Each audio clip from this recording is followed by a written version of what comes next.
how to say hello in 10 different ways in English. Hello. Hi. Hey. What's up? What up? Sup? What's happening? Yo. Greetings. G'day. Or g'day, mate.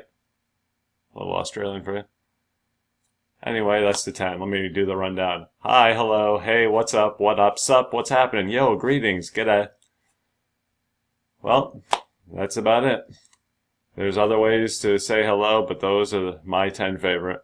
Alright, so in case you were wondering how to say hello in lots of different ways in English, well, I hope that helped you out. So subscribe to this new channel and we'll have some more interesting how-to videos for you real soon. Thanks.